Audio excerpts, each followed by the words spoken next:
Gyanvapi case में ASI ने court में 1500 पन्नों की अपनी सीलबंद रिपोर्ट पेश कर दी है। ज्ञानवापी का सत्य किसी से छिपा नहीं है, बस उस पर कानूनी मुहर लगाने की औपचारिकता ही रह गई है। ज्ञानवापी में शिवलिंग है या फव्वारा, ये बहस अब ज्यादा दिन की नहीं है। आज से ठीक 34 दिन के बाद अयोध्या में भव्य राम मंदिर का कार्यक्रम होगा और तीसरी है मथुरा। कृष्ण जन्मभूमि का पैरवी और सर्वे अयोध्या और काशी वाली ही दिशा में चल रहा है। जनवरी के दूसरे हफ्ते में वहां से भी बड़ी खबर आएगी। अगले 3 महीने में सनातन आस्था के केंद्रों के मुक्ति अभियान में कौन कौन से ट्विस्ट आने वाले हैं, सब कुछ देखिए इस रिपोर्ट में।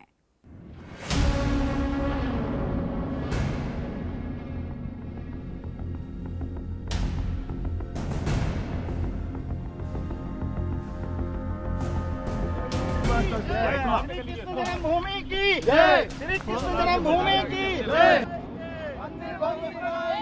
श्री कृष्ण जन्मभूमि की जय। अयोध्या में 22 जनवरी को भव्य राम मंदिर का उद्घाटन होने जा रहा है।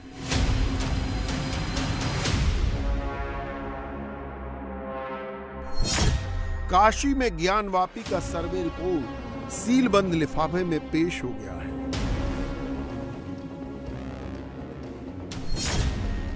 अब शाही ईदगाह में मंदिर के सबूत तलाशने का रास्ता साफ है।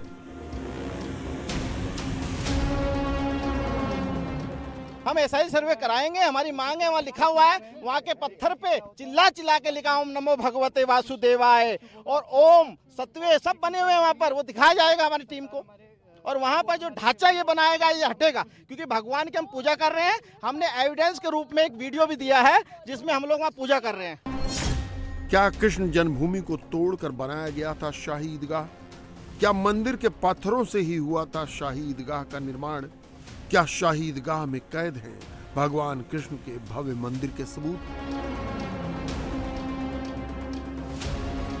यही वो सवाल हैं जिनके जवाब तलाशने के लिए हिंदू पक्ष ने शाही ईदगाह में एएसआई सर्वे की मांग की थी। सर्वे को कोर्ट से मंजूरी मिल गई, लेकिन इलाहाबाद हाई कोर्ट से यह फैसला नहीं आ पाया कि एएसआई सर्वे कितने दिन तक चलेगा, सर्वे की प्रक्रिया क्या होगी और इसका स्वरूप क्या होगा। कोर्ट अब इस मामले में 11 जनवरी को सुनवाई करेगा। श्री कृष्ण जन्मभूमि के मामले को लेकर सुनवाई हुई थी और जिसमें शाहिद का पक्ष के लोगों को एक एप्लीकेशन दाखिल की थी, तो उनका कहना था कि ऑपरेशन को रोक दिया जाए।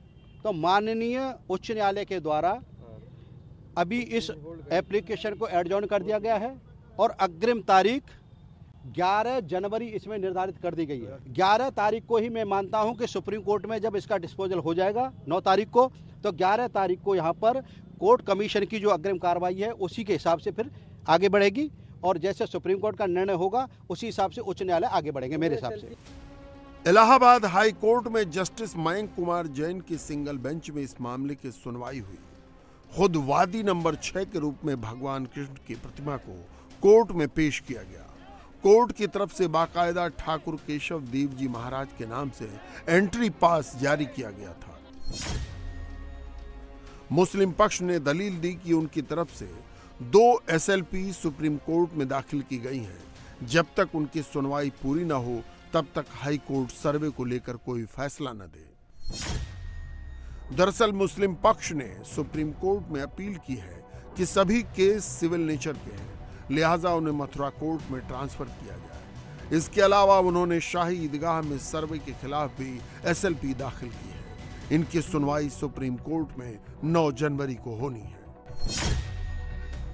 उधर हिंदू पक्ष का कहना है कि किसी भी एसएलपी में सुप्रीम कोर्ट ने स्टे नहीं दिया, लिहाजा हाई कोर्ट सर्वे की प्रक्रिया पर अपना फैसला सुना सकता है। हिंदू पक्ष का आरोप है कि सिर्फ मामले को लटकाने के लिए मुस्लिम पक्ष एसएलपी दाखिल कर रहा है। हिंदू पक्ष ने भी सुप्रीम कोर्ट में कैविएट दाखिल किया है कि बिना उनको सुने कोर्ट कोई फैसला न दे।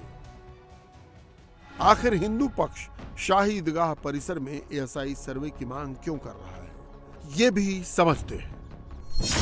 दरअसल हिंदू पक्ष का दावा है कि 1670 में औरंगजेब ने श्री कृष्ण जन्मस्थान को तोड़कर केशवनाथ मंदिर की जगह शाही ईदगाह बना दी। हिंदू पक्ष का यह भी मानना है कि शाही ईदगाह उसी जगह पर है जहां कंस के कारागार में देवकी ने भगवान श्री कृष्ण को जन्म दिया था। अब मुस्लिम पक्ष ईदगाह में मंदिर के सबूतों को मिटा सकता है, इसलिए जल्द से जल्द एएसआई सर्वे की प्रक्रिया को शुरू किया जाए। हिंदू पक्ष के मुताबिक शाही ईदगाह में तमाम ऐसे सबूत हैं जिससे यह साबित हो जाएगा कि यहां पहले मंदिर ही था। ईदगाह की दीवारों पर कमल के फूल और शेषनाग की आकृति होने की दलील भी दी जाती है। इसके अलावा दीवारों पर हिंदू मंत्र और ओम लिखा है। दरअसल शाही ईदगाह के निर्माण में मंदिर के ही पत्थरों का इस्तेमाल किया गया था, इसलिए दीवारों पर कमल का फूल और हिंदू मंत्र उल्टे दिखते हैं। मथुरा में शाही ईदगाह के खिलाफ कोर्ट में गए याचिकाकर्ताओं का दावा है कि उनके पास मथुरा वृंदावन नगर निगम की टैक्स रसीद है, जिसमें सरकारी रिकॉर्ड में जमीन नंबर 255 के मालिक श्री कृष्ण जन्मभूमि है। इस खसरा खतौनी में ईदगाह का कोई जिक्र नहीं है, तो वही बिजली के बिल पर भी श्री कृष्ण जन्मभूमि का ही नाम है। इसके अलावा 9 मार्च 1921 में आगरा की जिला कोर्ट के आदेश के मुताबिक विवादित जमीन को मंदिर बताया गया है। साथ ही मुस्लिम पक्ष की तरफ से केशव देव मंदिर को लेकर कई बार याचिकाएं दाखिल की गईं, लेकिन हर बार कोर्ट ने उन्हें खारिज कर दिया। सच्चाई सामने आएगी, वहाँ पता चलेगा। चिल्ला चिल्ला के पत्थरों पे लिखा ओम नमो भगवते वासुदेव, शंख बने हैं, सत्य बने, नगर निगम ने जारी किया है। खसरा खतौनी में लिखा हुआ है भगवान केशव देव जी महाराज की जमीन है। बिजली बिल हम लोग भरते हैं, टैक्स हम देते हैं पूरी जन्मभूमि का, तो उनके पास तो कोई कागज ही नहीं है। कहाँ से वो बता पाएंगे? यदि बताते तो उनकी 7-11 लागू हो जाती। दरअसल ये पूरा विवाद 13.37 एकड़ जमीन को लेकर है, जिसमें श्री कृष्ण जन्मस्थान के पास 10.9 एकड़ जमीन है, जबकि शाही ईदगाह मस्जिद के पास 2.5 एकड़ जमीन है। हिंदू पक्ष की मांग है कि परिसर की पूरी जमीन उसे दे दी जाए, साथ ही परिसर से ईदगाह मस्जिद को हटाया जाए। यह बंटवारा 1968 के समझौते के आधार पर हुआ है, लेकिन यह समझौता भी विवादों में है। हिंदू पक्ष ने अपनी इसी मांग को लेकर मथुरा कोर्ट में 25 सितंबर 2020 को याचिका दाखिल की थी, लेकिन कोर्ट ने प्लेस ऑफ वर्शिप एक्ट के आधार पर पिटीशन खारिज कर दी। इसके बाद 12 अक्टूबर 2020 को पुनर्विचार याचिका डाली गई। इसी केस में इलाहाबाद कोर्ट ने सर्वे का आदेश दिया था। अब मथुरा श्री कृष्ण जन्मभूमि विवाद के बारे में भी जान लीजिए कि इस मामले में कब कब क्या क्या हुआ। दरअसल आजादी के बाद साल 1951 में श्री कृष्ण जन्मभूमि ट्रस्ट बना, जिसने मथुरा में भव्य मंदिर निर्माण का फैसला लिया। इसके लिए साल 1958 में श्री कृष्ण जन्मस्थान सेवा संघ का गठन किया गया, लेकिन इस संस्था के पास मंदिर बनाने के लिए जमीन का मालिकाना हक नहीं था। जमीन पर मालिकाना हक को लेकर यह संस्था कोर्ट पहुंची। कोर्ट में करीब 4 साल तक सुनवाई चली। फिर 12 अक्टूबर 1968 को मुस्लिम पक्ष और हिंदू पक्ष में समझौता हुआ। समझौते के मुताबिक मुस्लिम पक्ष ने मंदिर के लिए अपने कब्जे वाली को जगह छोड़ी, बदले में पास की जगह शाही ईदगाह को दे दी गई। कई किताबों में भी मंदिर तोड़कर मस्जिद बनाए जाने का जिक्र है। औरंगजेब ने 27 जनवरी 1670 को मंदिर तोड़ने का फरमान दिया था। इसका जिक्र उसके मासिर आलमगीरी में भी है, जो उसके फरमानों के अनुवाद पर लिखी गई है। विध्वंस से पहले कृष्ण जन्मभूमि पर मौजूद मंदिर कितना भव्य था, इसके बारे में डॉक्टर बर्नियर ने अपनी किताब travels in the Mughal umpire में लिखा है। ये किताब 1656 से 1666 के बीच लिखी गई थी, यानी मंदिर तोड़े जाने के ठीक पहले। बर्नियर ने लिखा है कि दिल्ली से आगरा के बीच सिर्फ मथुरा का प्राचीन और भव्य मंदिर ही देखने लायक है। Emperor Aurangzeb and destruction of temple के लेखक BS भटनागर भी मथुरा में श्री कृष्ण जन्मभूमि का प्रमाण दिखाते हैं, लेकिन मुस्लिम पक्ष ये मानने के लिए तैयार नहीं कि शाही ईदगाह मस्जिद को श्री कृष्ण जन्मभूमि पर बनाया गया है। इसके अलावा वो प्लेसेस ऑफ वर्शिप एक्ट का भी हवाला देते हैं, जिसके तहत 15 अगस्त 1947 से पहले मौजूद किसी भी धर्मस्थल के उपासना स्थल को किसी दूसरे धर्म के उपासना स्थल में नहीं बदला जा सकता। 1991 में बने इस कानून में राम मंदिर को नहीं शामिल किया गया था। मस्जिद हो या ईदगाह हो, कभी भी किसी भी के भी दूसरी ज़मीन पर नहीं बनाता है, और फिर दूसरा मसला ये है कि प्लेसेस ऑफ वर्शिप एक्ट 1991 आज भी एग्जिस्ट कर रहा है, तो इन तमाम बातों को भी मद्देनज़र रखना ज़रूरी है। तो कोर्ट का अपने फ़ैसले होते हैं, उसको सभी को फॉलो करना होता है, लेकिन ये भी हकीकत है कि places of worship act exist कर रहा है। उसके तहत इस तरीक़े के प्लेसेस ऑफ वर्शिप से रिलेटेड मैटर कहाँ तक उठाना दुरुस्त है, इस सिलसिले में लीगल फ्रैटर्निटी को इस पर गौर करने की ज़रूरत है। भगवान कृष्ण का यह मंदिर एक बार नहीं बल्कि 3 बार तोड़ा जा चुका है, जबकि 4 बार इसका निर्माण कराया गया। भगवान कृष्ण के प्रपौत्र वज्रनाथ ने पहली बार यह मंदिर बनवाया था। दूसरी बार 400 ईस्वी में राजा विक्रमादित्य ने कृष्ण जन्मभूमि पर भव्य मंदिर का निर्माण कराया, लेकिन 1017-18 में महमूद गजनी ने इस मंदिर को तोड़ दिया। सन 1150 में मथुरा के राजा विजयपाल देव के समय जनुजा ने फिर मंदिर बनवाया, तो 16वीं सदी में सिकंदर लोदी ने हमला कर मंदिर को एक बार फिर तोड़ दिया। इसके बाद ओरछा के राजा वीर सिंह जूदेव ने खंडहर पड़ी जगह पर भव्य मंदिर का निर्माण कराया। यह मंदिर इतना भव्य था कि कहा जाता है कि इसे आगरा से भी देखा जा सकता था, लेकिन 1670 में औरंगजेब ने भगवान कृष्ण के मंदिर को फिर तोड़ दिया। मथुरा श्री कृष्ण जन्मभूमि का मामला कोर्ट में है, क्या फैसला होगा किसी को नहीं पता, लेकिन मुस्लिम लीडर अभी से धमकी देने में जुट गए हैं।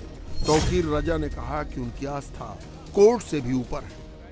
बाबरी मस्जिद को हमने सब्र किया है, इसलिए नहीं कि हम कमजोर थे, बल्कि इसलिए कि हम अपने मुल्क की एकता और अखंडता से प्यार करते थे। लेकिन नतीजा ये निकला, हमारे सब्र का नतीजा ये निकला कि हमें बुज़दिल समझा गया।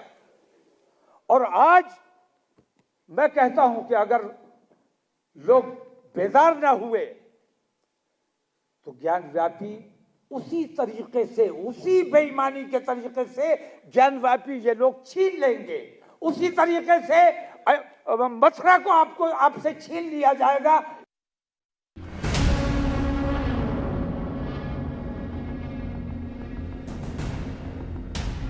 मथुरा में सर्वे पर 11 जनवरी को अगली सुनवाई होगी, लेकिन ज्ञानवापी पर एएसआई की रिपोर्ट वाराणसी के जिला कोर्ट में पेश कर दी गई है।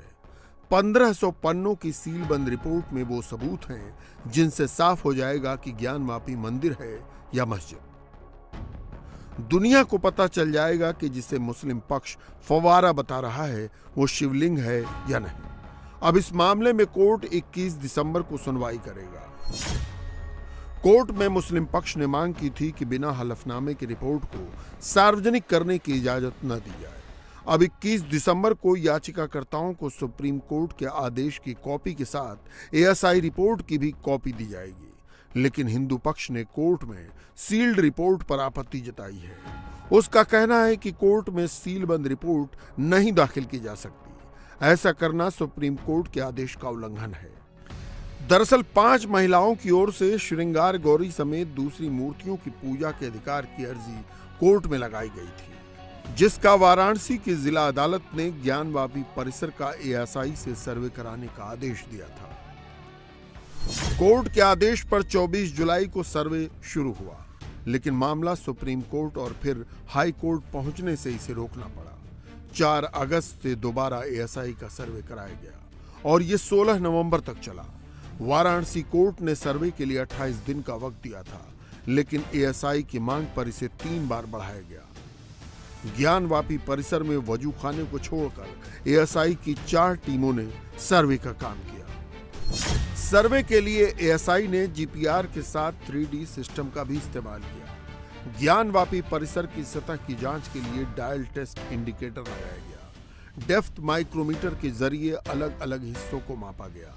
कॉम्बिनेशन सेंट वर्नियर वेबल प्रोटेक्टर से परिसर में हुए निर्माण की बनावट कलाकृतियों की जांच की गई। एएसआई को ज्ञानवापी के सर्वे के दौरान खंडित मूर्तियां, घड़ा, चिन्ह जैसे 250 अवशेष मिले थे। इन्हें डीएम की निगरानी में लॉकर में जमा कराया गया था। इन सभी अवशेषों को भी कोर्ट में रखा गया है। हिंदू पक्ष को उम्मीद है कि सर्वे रिपोर्ट सामने आने से साफ हो जाएगा कि ज्ञानवापी मस्जिद का निर्माण हिंदू मंदिर को तोड़कर ही किया गया था। कमिश्नरी सर्वे में भी काफ़ी कुछ सच सामने आया था। पान के पत्ते उभर के सामने आ रहे थे। पश्चिमी दीवार पे आप देख लीजिए, पश्चिमी दीवार पे पूरी जितनी भी नक्काशी बनी हुई है सारी मंदिर की बनी थी। त्रिशूल बने हैं, ओम का आकार बना है, स्वातिक बना है, जो मंदिर के एकदम जो नागर शैली में मंदिर होते उस तरह के सारे बने हैं। मंडप कई सामने आए हैं, जो मंडप बने हुए हैं वो सब सामने आए हैं। और जब अंदर तहखाने के अंदर जाइए, वहाँ पे जो है आलय बने हुए हैं, मूर्ति जहाँ रखाती थी, दिए जहाँ रखाते थे, वो सब जो कमिश्नरी जांच हुई थी इसमें सब कुछ सामने आया था। ये सब काफ़ी कुछ सच सामने आया था। अब तो ये जब साइंटिफिक ढंग से हुआ है तो अब जो चीज़ छुपाया जा रहा था वो सब कुछ सामने आ जाएगा। काशी विश्वनाथ और ज्ञानवापी मस्जिद का विवाद भी अयोध्या और मथुरा जैसा ही है। हालांकि अयोध्या में सिर्फ मस्जिद थी, लेकिन मथुरा और वाराणसी में मंदिर और मस्जिद दोनों हैं। हिंदू पक्ष का दावा है कि 1669 में औरंगजेब ने काशी विश्वनाथ मंदिर को तोड़कर ज्ञानवापी मस्जिद बनाई थी। हिंदू पक्ष के मुताबिक वो 1670 से ही इस लड़ाई को लड़ रहा है।